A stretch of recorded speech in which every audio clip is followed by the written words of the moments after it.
Bonsoir, chers frères et sœurs, compatriotes.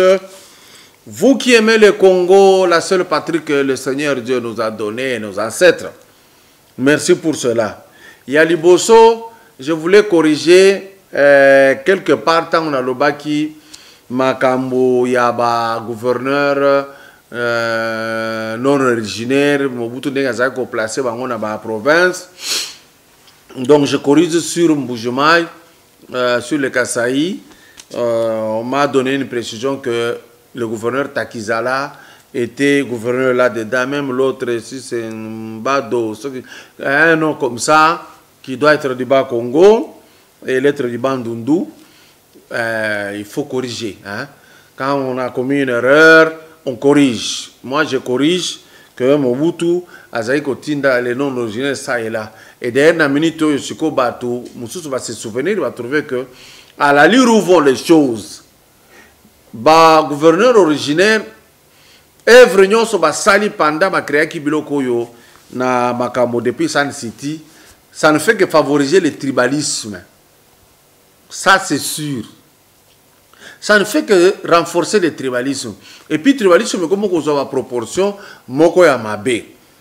D'un côté, on a Mobutu en mettant, c'est vrai que le tribalisme est là qui mais il faut se faire sentir mingité parce que lui-même était trop dictateur. Mais nous, on savait que non, poste tel, il y a miné mingi à Tchaki Bandekone. Mais dans l'ensemble, à Salaki et l'Okotobengi, unité nationale. Donc la dictature, à un moment donné, ça vaut la peine à pratiquer en gros pour remettre les gens à l'ordre. Parce qu'à un stade donné de la démocratie, les gens profitent et commencent à aller au libertinage. Merci pour la correction. Il y a Dr Kongolo, il y a Korija Kingai. Donc je corrige aussi pour tout le monde qui m'a suivi. Lelo naningi na loba na oyo etali déclaration Yakulutu Alain André Atundu Liongo. Déclaration est à lobby que façon bah comment qu'on changer bah militaire bah magistrat à mon que balingi bah bon ma FCC. Vous pouvez comprendre comme moi.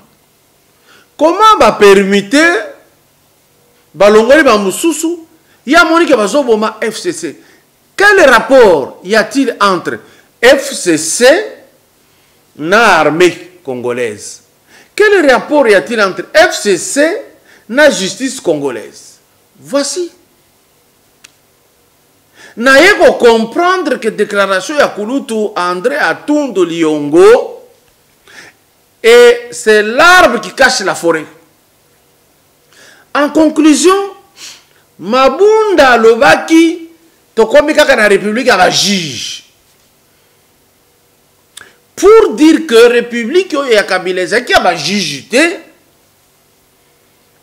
et Zalaki Yaba Ndekoya. Aux amours un peu perdus. Proche ya. Maintenant, avec le président Félix Tshisekedi, est comme la justice élève une nation. Je comprends que alors, Atundu va nous dire que Batoyo Bazalaki na justice et pas Songolo et Pakala, Bazalaki Batoyo a perdu. Nde ba wazaki ko sala na bango musala. Na armée, même chose. Parce qu'on ne comprend pas que Kulutu alo bambala moko que ils veulent tuer les FCC. Na deuxième volet, il y a makambo ya via Atundu. Azono ba bokanisi to yebi jeo bozo salati. C'est-à-dire permutation, nomination, élévation, yé lobby, et ça, je bazo sala poka kaba boma FCC. Ngai na répondre. Na répondre na que ah bon.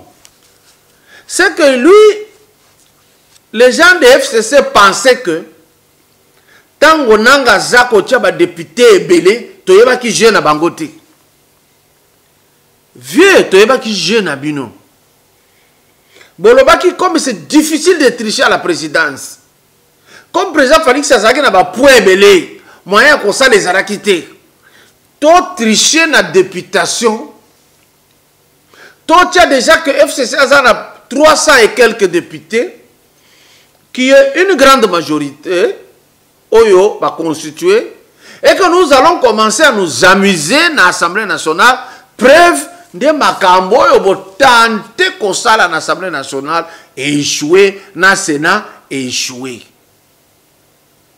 Jeune Abino, tu es pas avant. Tolobaki tokende kaka na bango bato yo bafinga ka bakomona ndenge toko dépiécer bango. Alors FCC aza en débandade.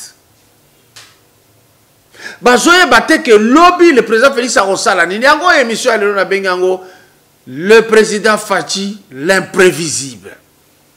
Le FCC na commune malade. Parce que bazo comprendre géoyoté. Et c'est un niveau na bangoté. Politique, il y a bateau yo ba via tundu, ba mokonda bonza, ba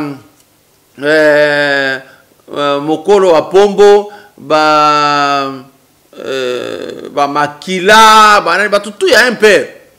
Et ça politique périmée. Et ça qui n'a pas cassé na tango chez les qui. Politique où qu'on se joue sur quoi on va comprendre en côté. Il y a encore des principes et zangisi kabila pongi famille na ezo ko la la té les gens comme quand on a les réseaux sociaux. Je voudrais signaler en passant que Moutoumoko a benga kinga lisusu mon j'oublie le nom. Alors non frère, makambo yo ya Tanzanie yepa yoka kiango bazo finga biso. Alors bien ça ba Tanzanie était mutu ba fingi et ça ba tutsi. Nde ba osala ba biloko nyonso wana pour que le Congo ait des problèmes avec tout le monde.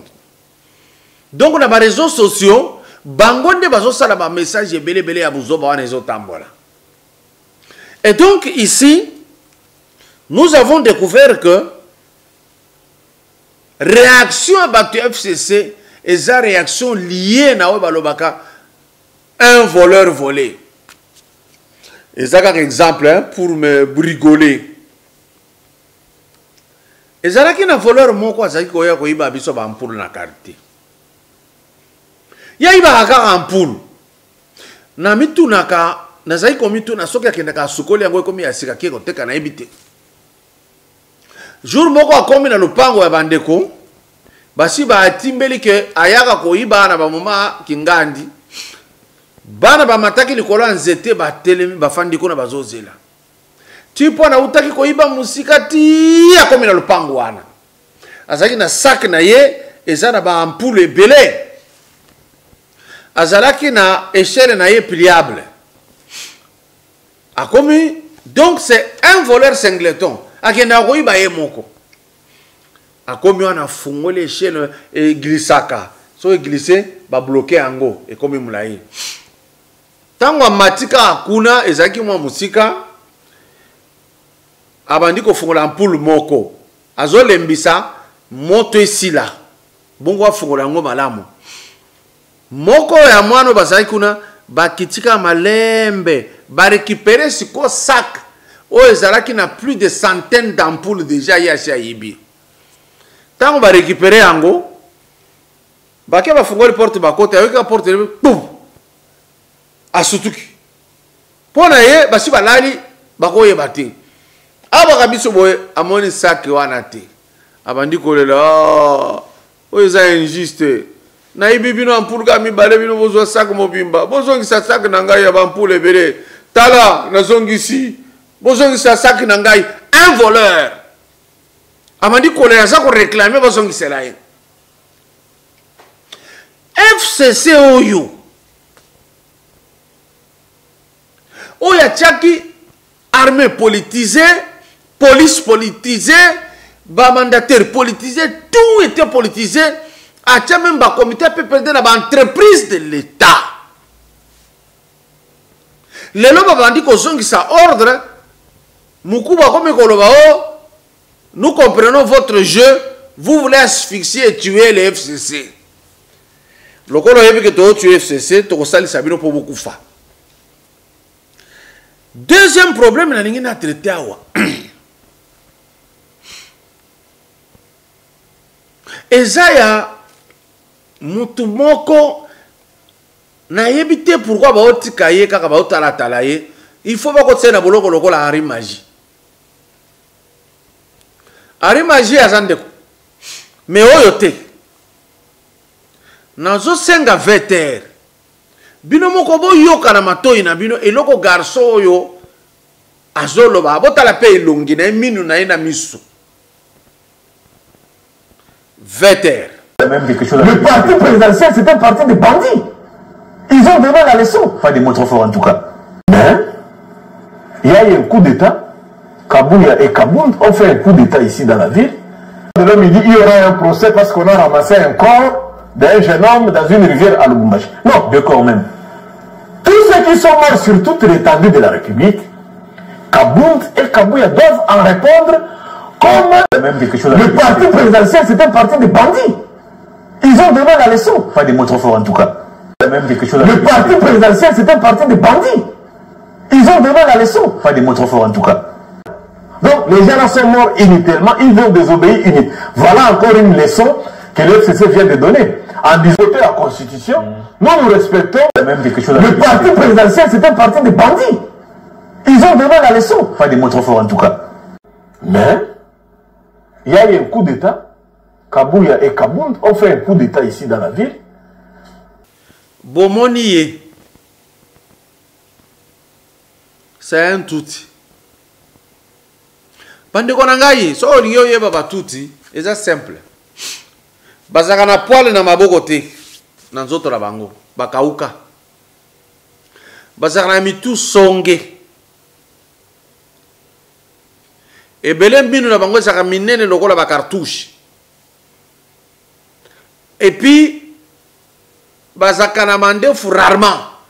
Ndenge tozalaka ba mandefu ebele boye ba nini lokola ba fabrigas, ba fere bango te, bakauka.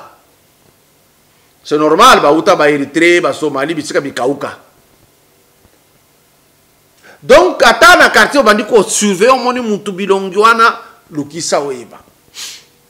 Vous avez suivi ces garçons dire que le parti politique présidentiel est un bandit.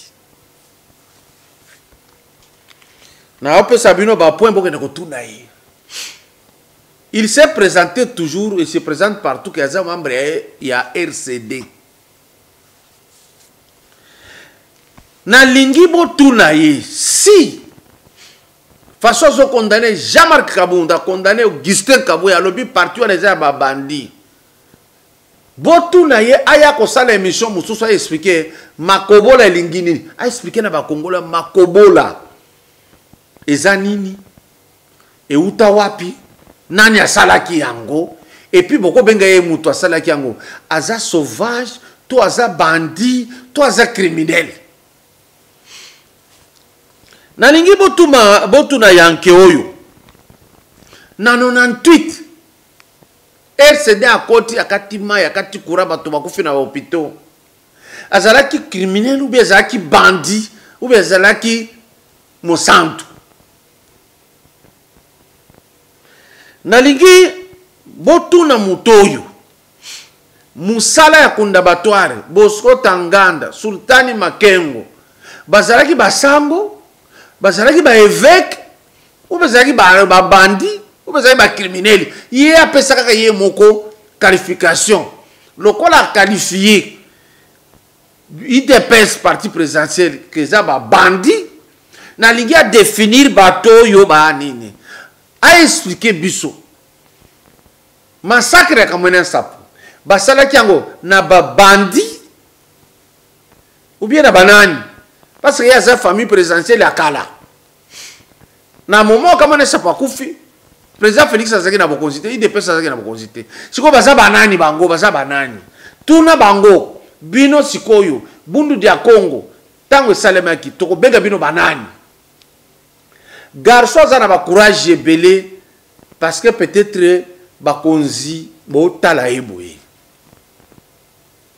Vous ne pouvez pas vraiment aujourd'hui, ezala mu Congo, ezala mu Ngala, ezala mu Luba, ezala mu Swahili ya Congo, akoma na Rwanda kuna, aloba makambo garçon ya zoloba pe à vivre. Sincèrement, courage azanango, bino ba autorité mutu bo pesi. Si vous n'êtes pas capable de l'arrêter, libérez Henri Magie. C'est tout ce que je peux dire pour ce garçon-ci. Un autre problème, et ça problème est journaliste Moko.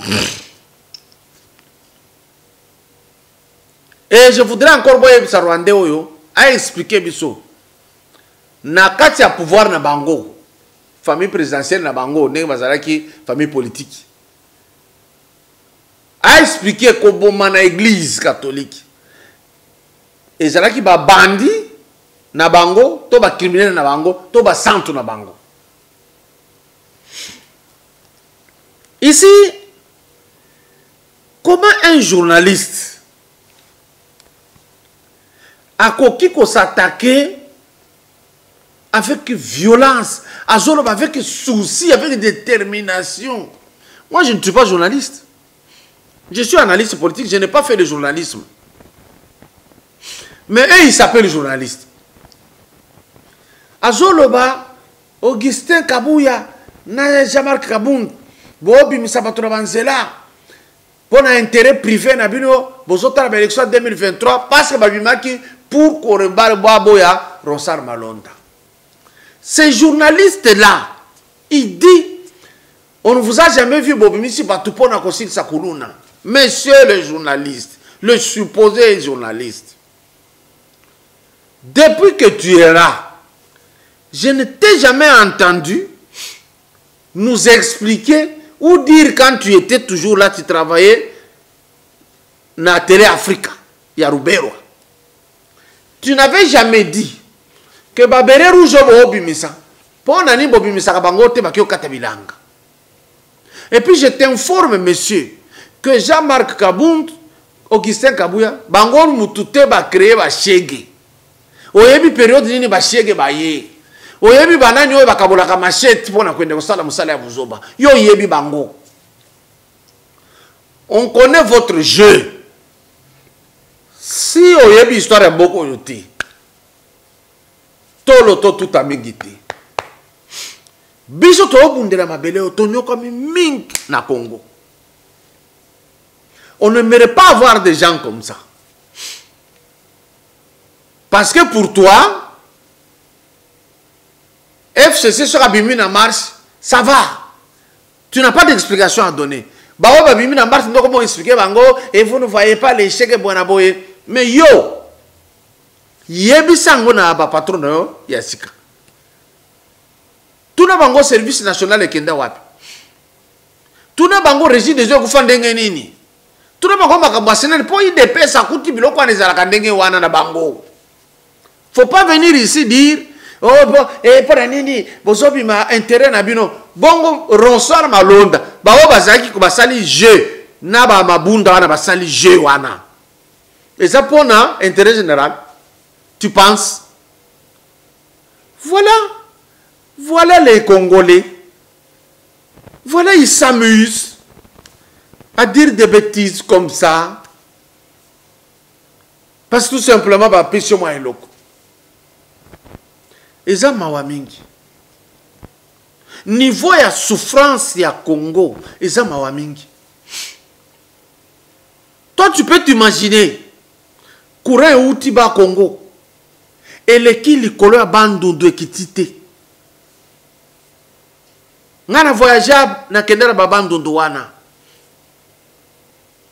Courant leki likolo me bazola na molili chaque jour.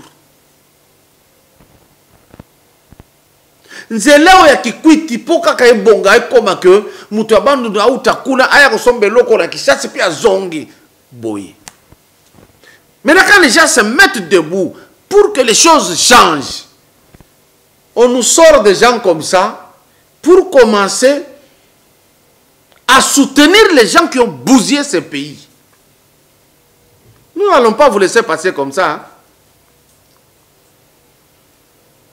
Non. On arrive jusqu'à faire passer à la télévision une insanité. Une femme qui explique non. On ne doit pas aimer l'argent à ce point. On ne doit pas aimer l'argent à ce point. C'est triste. C'est vraiment triste. Malonda ne passera pas. Il faut tout le monde aller. Il n'y a pas que les Malonda dans ce pays. Il a été aux élections de 2006, de 2011, de 2018. Il va continuer pour faire quoi? Et les spécialistes ici, Jérôme Bosso, lui il ne peut pas. C'est quoi cette histoire? Et puis une mise au point à quelqu'un qui m'a écrit. Hein. Écoutez, ne blaguez pas quand nous parlons de choses sérieuses. Vous trouvez normal pour me dire il ne faut pas parler de ça comme ça. Bah, quand il y a une réunion pour nous membre président Asseni, une équipe de gens dit bino boza école hôtel bino te. Vous trouvez ça vraiment potable? Donc tu peux digérer encore facilement parce que bino vous êtes là.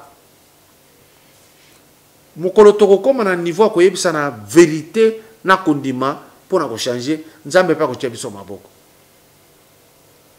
Et j'ai toujours dit aux gens, vous allez me haïr, vous allez vous fatiguer.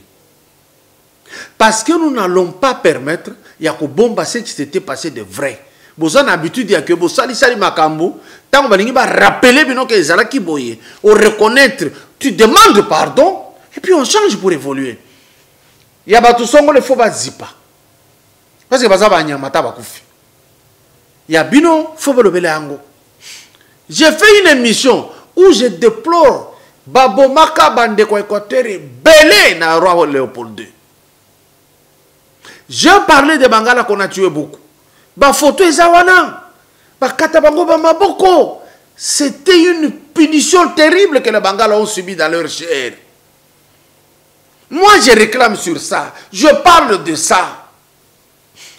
Et j'ai ajouté aussi les Kassaïens qui souffrent, qui sont tués depuis 1960.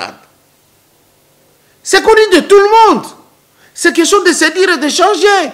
J'ai dit que Bac Belge, il faut pas foutre la province à Équateur, pas foutre cher. Parce que comme qui bariche à partir en zété, il y a Équateur. Et Boma qui bat Équateur est belé surtout il y a Bikoro. Ces gens, ils méritent, pardon, il n'y a pas mbaté, va foutre à Équateur et Tongama. Et puis, va foutre ensemble à Congo. Mais monsieur na oyonga na lobby, yé le kwazo silikaka pour na tangi pe makababaluba na kati. Vous voyez ce qui nous fait mal nous. Pour na au moins, je réclame justice pour les Bangala qu'on a tué par milliers par Léopold II. Il est d'accord. Je réclame pour les Balouba qu'on a tué aussi. Non, vous commencez à toucher à ça. Hein? Vous faites la honte des cadres. C'est là qui est choquant. Je ne laisserai pas ça. Hein?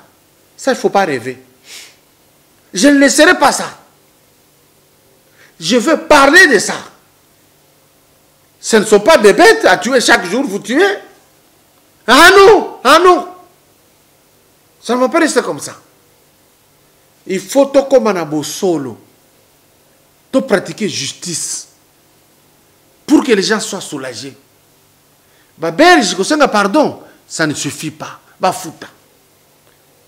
Nzete ya Équateur bazoua. Maboko na makolo ya bato Équateur ba kata yango pona kata nzete. Soki Belgique est allé Équateur ndenge za na niveau na izoka nini? Eke bango ba komi na niveau bazali, bazoka nini? Mobutu pende mususu ayeko zo bokonzi akomi wana ba Belgique ba pesiye atiki Équateur kaka ndenge wana. Sans pitié aucune. Ayeko kima akei babandi ko kanga bangala mususu bakotaki na prison ya makala wa plein. Pourquoi on les a arrêtés? Est-ce que ce n'est pas un acte de tribalisme? Vous voulez qu'on dise quoi? Okuti mutu 6 mois basambi sakaete bafandi sie kuna Pax Kaza Mungala bokangaki na Afdel. Vous trouvez ça normal, vous voulez qu'on vous voulez quoi? Qu'on ne parle pas de ça? On parlera. Bonsoir.